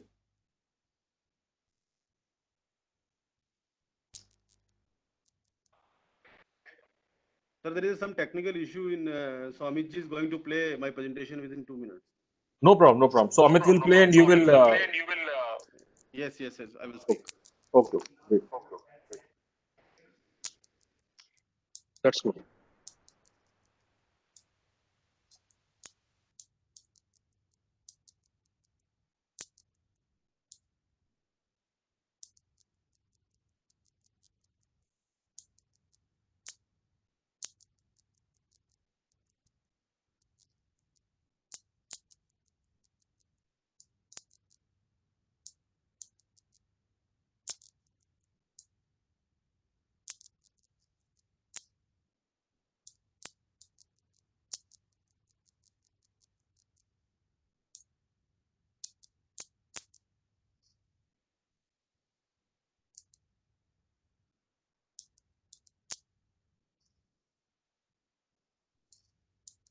Amit, give the access to me. I think I can also run his presentation. I have his presentation. Yes, sir. Give the presenter right to me. Okay. That's good. That's good. That's good. So Mayank, I am running your PPT. Is this visible, Mayank? Yes, sir, it's visible. Please go ahead.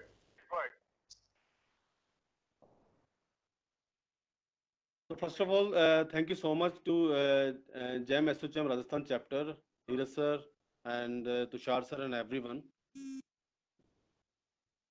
Am I audible now? Yes, perfect. Yes. Okay, thank you so much. Finally, it's running. So first of all, I'm here to present about the fire and life safety. This is my company, OnTrack Solution, and I'm a fire and life safety consultant. So first of all, in this presentation, we will discuss about the first agenda, what is fire, class of fire, what fire can take away from you, and the National Building Code, NBC, and fire safety and sustainable building, which is the topic of today.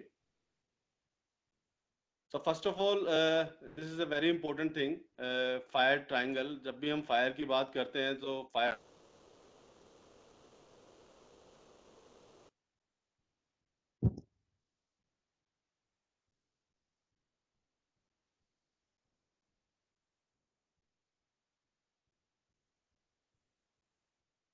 Mayank, you are not audible.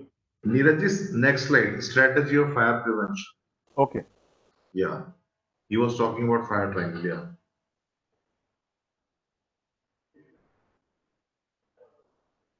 Mayankji, Mayank, you are not audible.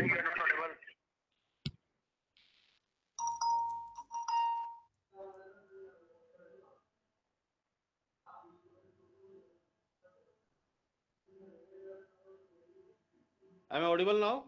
Yes, yes, Yeah. please go ahead. So I was talking about the fire triangle. अगर इन तीनों में से तीन component fuel, heat and oxygen, अगर तीनों ही component में से एक भी कंपोनेंट नहीं होता है तो कभी भी फायर का इंसिडेंट नहीं होता है. तो basically all type of fire, चाहे किसी भी तरह की फायर हो, इन तीनों का होना is must. So when we talk about the safety, then triangle is the most important part. So these kind of when we define about the fire triangle, so there are many type of fuel sources are there, like furnitures, stove, gases, timber, clothing, electrical appliance, many things. Next slide, Neeraj. Yeah. Next slide. Yes. So next. Yeah. Now we talk about the classes of fire. जब भी हम fire की बात करते हैं तो there is a 5 defined classes, which is the class A, class B, class C, class D, class A.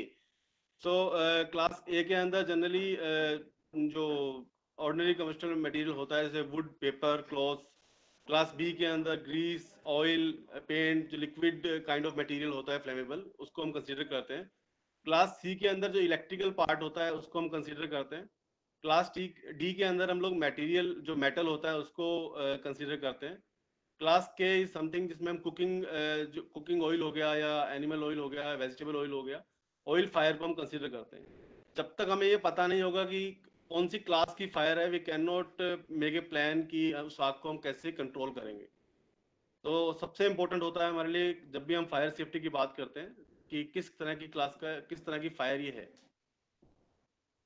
So now what fire can take away from you?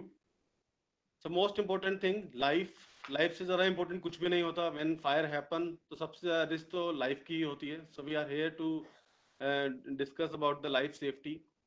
पैसा जब आग लगती है तो डेफिनेटली प्रॉपर्टी, पैसा, बहुत लाइफ, ये सब चीज़ें डिस्ट्रॉय होती है. द मोस्ट इम्पोर्टेंट थिंग, जब कहीं पर भी फायर हैपन होता है तो उस जगह के ऑपरेशंस काफ़ी टाइम के लिए क्लोज हो जाते हैं. तो जब ऑपरेशंस क्लोज हो जाते हैं तो बहुत सारी चीज़ें ऑटोमेटिकली शट डाउन हो जाती है. उससे डिपेंडेंटली और इंडिपेंडेंटली हर तरह से नुकसान ही नुकसान होता है. तो these all are related with our life. Next sir. So we are here we talk about the NBC code 2016 part 4, how to decide building fire requirement in India. जब भी हम इंडिया में फायर सेफ्टी की बात करते हैं, so there is a organization NBC, national building code, जो decide करता है कि बिल्डिंग किस टाइप की है और इसमें कौन सी फायर नॉर्म्स एप्लीकेबल होगी. So NBC बोलता है कि जो बिल्डिंग की ऑक्यूपेंसी है, बिल्डिंग का साइज है, उसके हिसाब से हम लोग फायर नॉर्म्स और फायर के इक्विपमेंट डिसाइड होंगे. तो 9 तरह के पैरामीटर्स हैं बिल्डिंग के लिए, इसमें उन्होंने बिल्डिंग को अलग अलग डिफाइन किया है. जैसे residential building, educational building, institutional building, assembly building, business, mercantile, industrial, storage and hazardous. In 9 parameter के हिसाब से बिल्डिंग का फायर इक्विपमेंट डिसाइड होता है. Next sir. Yes.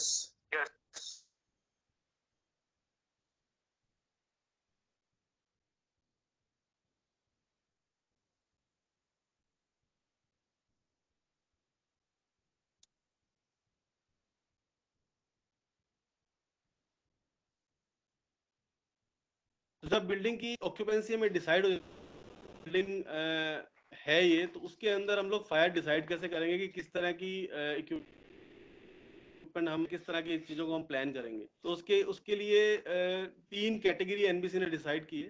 फर्स्ट, सबसे इम्पोर्टेंट, फायर प्रिवेंशन. तो फायर प्रिवेंशन की जब हम बात करते हैं तो उसके अंदर बिल्डिंग में कौन सा मटेरियल लगेगा, उस बिल्डिंग का सेटबैक एरिया कितना है, उस बिल्डिंग तक पहुंचने के लिए एक्सेस रोड है या नहीं है, बिल्डिंग की हाइट क्या है, बिल्डिंग का फ्लोर एरिया क्या है, लेआउट क्या है, ये सब चीज़ें फायर प्रिवेंशन के अंदर आती है. Second, when we talk about the safety, जब लाइफ सेफ्टी की बात आती है तो बिल्डिंग की सबसे पहले एग्जिट रिक्वायरमेंट क्या है कि बिल्डिंग में प्रॉपर एग्जिट है भी या नहीं है, बिल्डिंग का स्मोक कंट्रोल सिस्टम क्या है, बिल्डिंग में डिटेक्शन अलार्म सिस्टम है या नहीं है, fire drill, fire orders, fire audits, ये सब चीजें लाइफ सेफ्टी कंपोनेंट के अंदर हम कवर करते हैं। एंड लास्ट मोस्ट इंपॉर्टेंट, जब आग लगी गई तो उसको कवर कैसे करें, उसको बुझाएं कैसे, तो fire protection is there, third part. So उसके अंदर सबसे पहले हम कंसीडर करते हैं फायर एक्सटिंग्विशर को, and second part is fixed fire fighting installation, जिसमें fire pump, hydrant system, hose drills, sprinkler, gas separation, foam separation, ये सब चीजें इसके अंदर रहती है। And today topic is fire safety and sustainable building. जब हम ग्रीन बिल्डिंग की बात करते हैं और फायर सेफ्टी को इससे रिलेट करते हैं, so very important, the selection of an environmentally friendly fire system can always help a green building project. Next, sir. Yes. Fire protection plays an important role in overall building design and constructions. Building owners and fire protection engineers need to be able to navigate the complex water governing code compliance, green building certification, and sustainable systems suitably for protected hazards. Next, sir. Yeah. Here, I'm just written a theory about NF.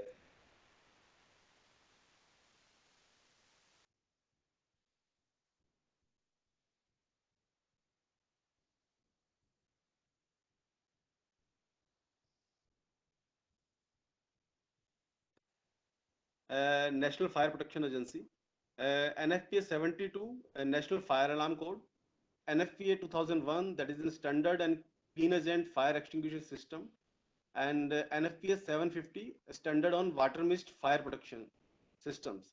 So ये तीनों code जो है ये green building के हिसाब से designed हुए हैं, और ये चीज तीनों कोड्स के बारे में हम थोड़ा सा पढ़ेंगे आगे। Yeah.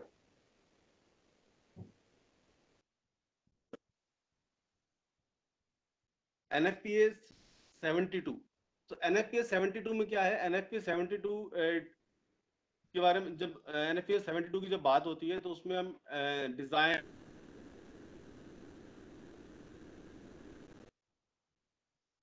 requirement for detectors facing occupant notification and control panel functionality. तो NFPA 72 जो है वो फायर अलार्म सिस्टम का जो कंप्लीट डिजाइनिंग, इंस्टॉलेशन, ऑपरेशन, कहाँ लगना है, उनका स्पेसिंग, वो सब चीजें NFPA 72 के अंदर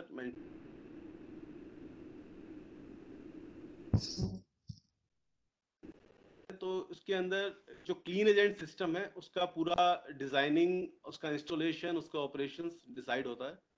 NFPA 750, NFPA 750 जो है वो वाटर मिस्ट सिस्टम्स के ऊपर है। Water mist system is a part of fire separation system. उसका डिजाइन कैसे होगा, उसका इंस्टॉलेशन क्या होगा, उसकी मेंटेनेंस। Next sir. Yes. तो सबसे पहले हम बात करेंगे फायर डिटेक्शन सिस्टम्स की। इन वेरी लेमन लैंग्वेज, आग लगने से पहले when we talk about the life safety, so fire alarm system और फायर डिटेक्शन सिस्टम ये हमें अलार्म देता है to detect the fire. In market scenario there is many type of fire detection systems available, conventional system, stand alone system, addressable system, fire detection system. And when we talk about the green building, और अगर इस हम green building से relate करते हैं, so aspiring smoke detection systems which is very useful tool, जो कि fire को बहुत ही अर्ली स्टेज के ऊपर डिटेक्ट कर लेता है। If I say this is 1000 time more sensitive than conventional smoke detector. So this is one of the very effective tool when we talk about the green building part. A complete fire protection system typically includes 4 smoke detectors such as ionization or photoelectric type. These smoke detector can signal a fire control panel to deploy a fire separation system. तो basically इसकी working ऐसे होती है कि smoke detector जो है वो smoke को डिटेक्ट करता है और कंट्रोल पैनल को सिग्नल देता है, और वो कंट्रोल पैनल जो है वो साउंडर को सिग्नल देता है, दैट्स अलार्म्स। अलार्म होता है तो हम लोग या जो भी है वो उसको एक्टिवेट हो जाता है वो चीज। Next sir. Yeah. Fire separation system. Fire separation system is any product. जब हम फायर सेपरेशन सिस्टम की बात करते हैं, so it can be any product जो फायर को स्प्रेड करने से रोकता है. सो इसे हम सेपरेशन सिस्टम ही बोलते हैं. और जो बेसिकली सेपरेशन सिस्टम वहाँ यूज किया जाता है, like design centres, data room, server rooms, वहाँ पे यूज होता है. तो मोस्ट कॉमनली जो फायर सेपरेशन की जब बात होती है, तो there are two type of fire separation system. One is clean agent and another is water mist. Next. Yes. Now we talk about fire separation system, clean agent type. We can sometimes say gas separation system also. तो इसमें clean agent gas का use होता है. FM200, FFC 227 EA and Novex system. These all are the clean agent gases, which is basically this system is used in server room data center. So NFPA 2001 has defined the term clean agent as an electrically non-conductive or volatile or gaseous fire extinguisher agent that does not leave a residue upon evaporation. The three most common clean agent gases used in fire separation system are inert gases NOVAC 1230 and FM200. A clean agent fire separation system will take either an inert gas or a chemical that is stored in a container and discharge it. तो जब data centre या server room के अंदर in case fire होती है, तो वहाँ पर early detection system already installed होता है. तो जैसे ही वो कंट्रोल पैनल को सिग्नल देता है कि देयर इज अ फायर, तो this gas will release by nozzle and बहुत ही कम नुकसान होता है. ये समझिए कि इलेक्ट्रिकल पार्ट जो है बिल्कुल सेफ रहता है. सो this is the most effective system for fire separation system. Next sir.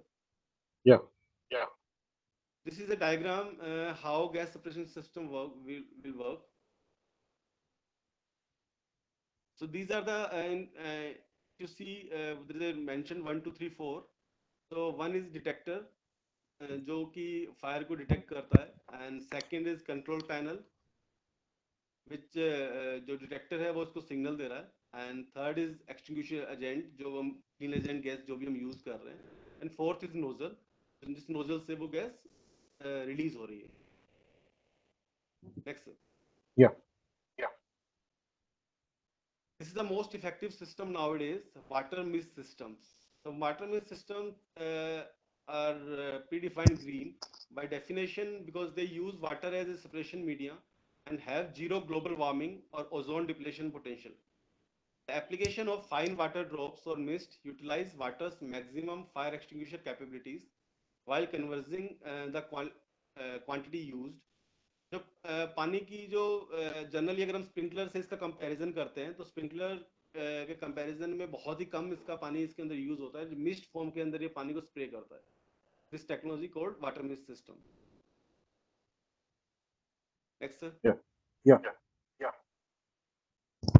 This is a diagram for water mist separation system, how it works. ये एक हाई प्रेशर पंप के साथ कनेक्टेड रहता है, and through pipes and nozzle this will work. Next sir. Yes. This is again how water mist fire separation system work like a mechanism. Oxygen, heat, combustible material, efficient, it's a defined system. Next sir. So conclusion is green building have many fire protection systems options, careful consideration of a facility and its anticipated hazards will determine areas needing protection. Codes and standard can help guide system design and installation. Because of advance in technology, fire detection and separation system can support and sustain a modern green building philosophy. The methodological selection of a clean agent or water mist system can help contribute to GEM certification rating for building owners. Thank you. Thank you. Thank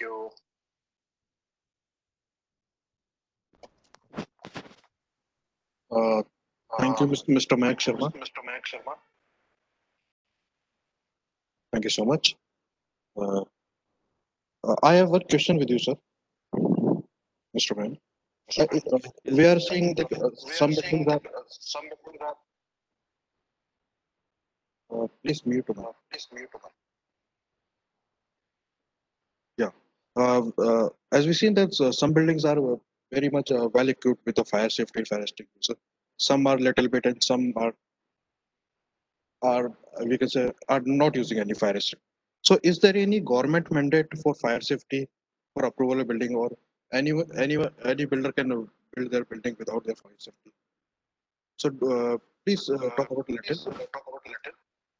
Sir, Is there there is a any building, there is an organization called NBC, which I defined in presentation also. This National Building Code, which is defined for fire NOC. Like कोई भी building हो चाहे, commercial building और residential building में 15 metre से height के ऊपर कोई भी building हो, fire NOC is mandatory.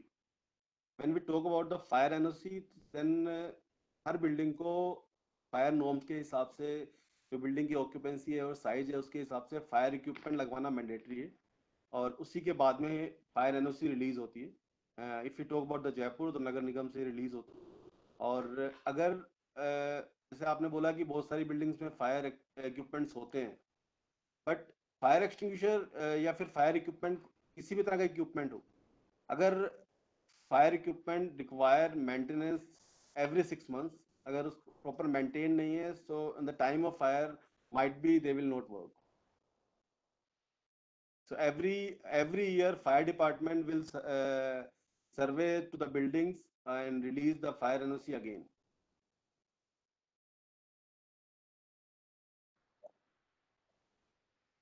I hope I covered the question. Yeah. Yes, thank you so much. Thank you so much. I'm getting good response for you, sir. Mr. Bankward, people are appraising so much. There was some for some technical error. presentation. I hope I covered all aspects.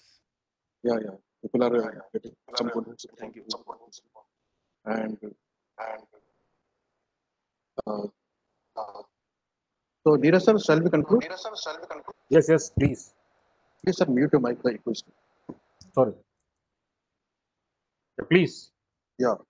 So there are so many beneficial things we have learned about by our speakers, by SFM. I'm pretty sure, and I strongly believe our audience also have enriched with the wonderful knowledge, building, sustainability, and definitely, sir, we will go for realistic thing rather than the documented thing. So I would like to thank all the eminent speaker of SHM and SHM GEM Rajasthan chapter and higher management of Manipal Institute Jaipur for your kind cooperation. Last but not least, our rock stars. That's our American Society of Mechanical Engineering, Manipal Institute Jaipur student section members. So I thank all of you. I will conclude the today's session by Winston Churchill famous saying, "This is not the end. It is not even the beginning of the end. This is not the end. It is not even the beginning of the end, but it is perhaps the end of the beginning." So thank you so much for being with us, sir. Being with us, for sparing your valuable time with us. Thank you, sir. Thank you, Hemanji. Thank you, American Society for Mechanical Engineers and Manipal University, Jaipur. Thank you so much for organizing this webinar. I can see that still there are 125 plus students are attending our program. It's already 5 o'clock, and students are still listening to us. So definitely they have interest in such innovative things. Thank you so much, Tusharji, for spending your valuable time. Gauravji, for the wonderful presentation on water. Your presentation was really very amazing and eye-opener. Thank you, Ashu, for the wonderful presentation on energy efficient technologies. This was really a very good presentation, and you covered all aspects of energy efficiency technologies in your presentation. And thank you, Mayank, for presentation on fire. As I told you that GEM is the only program which has fire rating in it, and your presentation correlating the fire requirements with green buildings is definitely good. I have received a wonderful comment on chat box for your presentation. I have forwarded that comment to you, and hopefully you will be able to answer that comment to the audience. Thank you so much, friends, and please attend the 8th August GEM training, online training and examination. I have shared the link on the chat box. So please apply for GEM certified professional examination as well as the GEM Olympiad, National Olympiad also. Thank you so much. Thank you so much, team. Bye-bye. Thank you. Have a nice day. Thank you so Bye-bye. much. Bye-bye. Thanks, audience, for being with us. Thank you so much. Thank you.